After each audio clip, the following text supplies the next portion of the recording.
we go!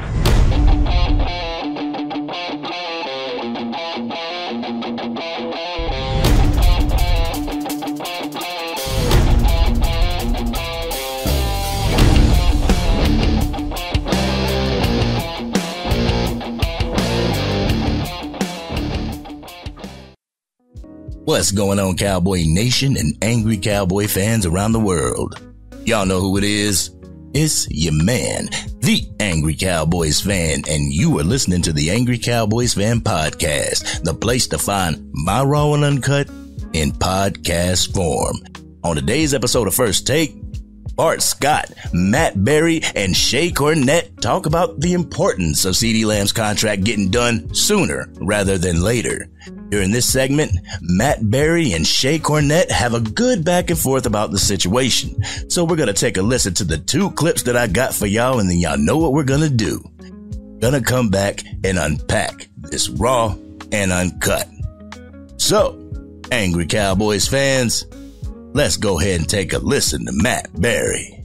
I was out there for 5 years at the NBC station in Dallas, traveled with the Cowboys from Oxnard to their inevitable demise in the postseason. I was there when Marcus Spears was a player. And every time the Dallas Cowboys, look at their history. Yep. Aikman and Irvin, Romo and Dez Bryant. And now it's Dak Prescott and CeeDee Lamb. I don't care about, and I think this was a point well made, that it's not about the chemistry. We know that Dak Prescott and CeeDee Lamb have that. What this does was when you lose 90 receptions and 1,300 yards with Tony Pollard gone, Michael Gallup gone, you need to figure this all out together. To me, it's less about the chemistry and the reps. It's about having everybody on the same page in the regular season. I'm also one of those rare people that don't sit up here on TV and talk about week one being an end-all be-all, to week four being, I don't care if the Cowboys are in sync until week four. It's a 17-game season in a winnable conference. For me, it's an impact because you need to go into week one feeling that everything you've put on the table, 3 consecutive 12-5 seasons, that's the most combined wins without an NFC championship. This is what the Cowboys are. You got your quarterback in the last year of his contract. You got a coach in Mike McCarthy who people are asking if Bill Belichick's going to replace him next year. You can't go into a season without everybody being on the same page. You know, Angry Cowboys fans, he is absolutely correct. You can't go into the season without everyone being on the same page. Not only do some players have to go into the season on the last year of their deal or, 1-year contracts, they have to go into the season not knowing if they have their top weapon on the offensive side of the ball. Not only putting all the pressure on Dak Prescott and the rest of the offense, we're also putting pressure on the defense to be able to have to ball out the offense when the offense can't move the ball down the field. I'm sorry, but this isn't a formula for success, and it's beyond my comprehension how Jerry and Stephen Jones feels this is a healthy environment that cultivates success. A person leading this team into battle who doesn't even know if they got a team to go to next year. Not just their QB1, but their head coach as well. Yet again, the expectations will be on this team to make it to an NFC championship or better. I'll talk about that more in my Raw and Uncut portion, so make sure you stick around for that. But in the second clip that I got for you, Matt Barrie and Shay Cornett have a nice back and forth that I was talking about earlier. So let's take a listen to that, then we're gonna come back and unpack my Raw and Uncut. So, Cowboys Nation, let's go ahead and take a listen. Jerry likes playing games with contracts. How do we know that? Because every year in the summer, we're talking about a list of players that are waiting on new money and trying to get that are trying to get theirs. So put the BS aside and understand that in the NFL, Bart, you understand this better than anybody. There's a window. You've won 12 games 3 years in a row. If you don't get to that window on the same page at the same time with the top flight receiver, it's going to shut and you're going to have to live for it with the rest of Can I just really quick, Bart? Yeah, sure. I agree with you on the week one thing, and I'm sure you do too. The week one thing is not a be-all, end-all, especially when it's Browns and Cowboys. However, when in terms of America's team, it matters. Because if they go out and they wet the bed in week one, can I say that? I think I should say that. Yeah. In week one, we are going to be, I'm like, where am I? Another. We are going to be on this network, on this show, any show, talking talking about how awful the Dallas Cowboys are. Why didn't they get seeded? So it matters with this team. It matters week one. That is the only team I think I'll talk about outside I think that is the only team that I would say. So now the Browns are a juggernaut? No, the Cowboys. The Cowboys need to come out looking strong in week one because otherwise we're going to be talking about it till the following week. They better go out there and win week one. But if my memory serves me correctly, didn't the Kansas City Chiefs lose week one last year to the Detroit Lions? The year that they won the Super Bowl again? Let's go ahead and get into this. Y'all ready for this Raw and Uncut? Y'all ready? Let's get it. The time for fun and games is over. The time for Zeke who type comments about your wide receiver one? That time ain't now, Jerry Jones. It's time to start negotiating and putting the pen to the piece of paper. It's time for CeeDee Lamb to be in the building, working out with his team and his quarterback. We can't sit here and play as if training camp reps aren't important for CeeDee Lamb. The best of the best have to get used to playing football. I mean, I don't know. Maybe CeeDee Lamb could just step back on the field and it seemed like he never left. But that is a tall order to fulfill. What the Dallas Cowboys players have to look forward to going into this season is being led by two people who don't know if they have a future secured with this organization. They have to look forward in not having a wide receiver one. They have to look forward to no help coming yet again.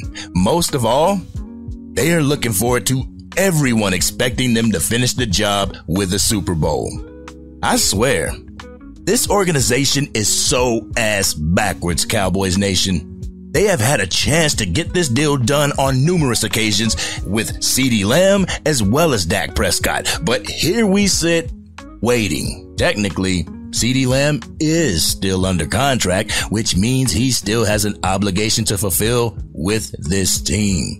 You know, a part of me gets why he hasn't shown up to training camp, but a part of me really doesn't understand it. I understand that CeeDee Lamb wants to get his money, and I don't blame him for that. I want him to get all his money, get the contract over with. But your rookie deal hasn't expired yet though, CeeDee.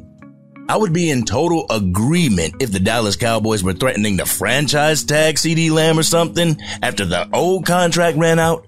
But he is still under his rookie contract for another year. It makes me kind of see why Jerry's not in a rush to pay him right now. His obligation isn't finished to the team. Also, if he gets a contract, that contract doesn't kick in until his rookie contract expires or is fulfilled. I understand that to be security and future stability, but to not show up while you're currently under contract? That's kind of a slap in the face to the organization, is it not? I mean, I could be wrong. But as a Dallas Cowboys fan, I hope they have great chemistry in that locker room because they're going to need it this year. They're going to need that remember the Titan style attitude because they will have to win in spite of their ownership. They're going to have to win despite people feeling a sense of financial security. They're going to have to win not knowing if their coach or their QB1 is going to be with the team next year. Most importantly, they will have to win knowing their ownership doesn't believe in them. You talk about a workplace hazard? The Dallas Cowboys hazard comes from the top. Let's talk about your key players playing in preseason overall. Should our starters play some third preseason games? I mean, honestly, like Dak Prescott, Brandon Cooks, CeeDee Lamb, and your first offense, should they play a series or two toward the end of the third game? Maybe allow the players to go in there the last two offensive possessions of the fourth quarter. Get them in the swing of full speed football. Yeah, the joint practices are cool and everything, but I feel this could work out the cobwebs while it still doesn't count. You don't want to have to show up to Cleveland week one and work the bugs out and get the kinks out of your offense. The obvious risk is getting your starters injured. I understand that. I would pray that nothing would happen out of the ordinary other than like a twisted ankle or something, but that's a risk that you gotta take. That's a risk that we take in joint practices with another team. Injuries are a part of the game, Cowboys Nation. I'm just a guy who feels the preseason could be used to get that jump on the other teams. If your offense has played together against a defense that's just stepping on the field for the first time, You have the tactical advantage. And I feel the Dallas Cowboys may need all the advantage that they can get because they're sure as hell not getting it from the front office with Jerry and Stephen Jones. And speaking of the preseason, this Saturday at 7 p.m. Pacific Daylight Time, 10 p.m. Eastern Standard Time, the Dallas Cowboys travel to Las Vegas to play the Las Vegas Raiders in the second preseason game of the series. We're going to get to see more Trey Lance and his development into a quality NFL quarterback. We get to see more of Mike Zimmer's defense, and we get to see more of the offensive line working together. I don't know if the Raiders are going to use their backups the majority of the time, but I know the Dallas Cowboys will. We're trying to get into the season with as minimal of injury as possible. We hope that Chuma Edoga's foot situation gets better, like I said before. But this may be a blessing in disguise, Cowboys Nation. With Tyler Guyton looking as good as he does, maybe this will give him more reps that he needs to feel more comfortable in that position. We're going to need him cool, calm, and collected when it's time to face Myles Garrett and that Cleveland Browns pass rush. To keep it a buck, I would have Tyler Guyton starting, then have Chuma Edoga backing him up. But that's just me, Cowboys Nation. That's just me. This has been your man, the Angry Cowboys Fan. Thank you so much for tuning in to yet another episode of the Angry Cowboys Fan podcast.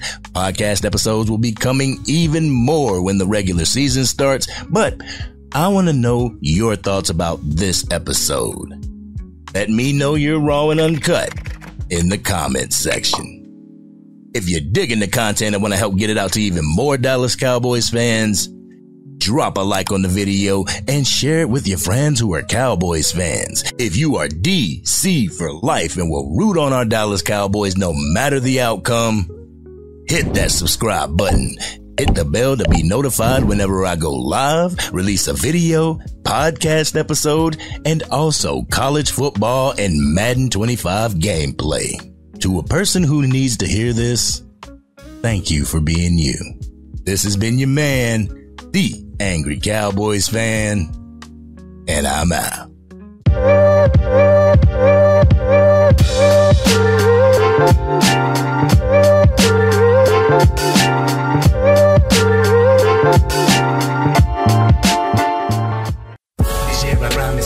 Dang, Angry Cowboys fan, you done made it through the entire video. But if you want more content, you can definitely go to this video right here. Or if you want the latest episode of the Angry Cowboys Fan podcast, you can go right here. But whatever you do, like, share, and subscribe to the channel, but remain DC for life.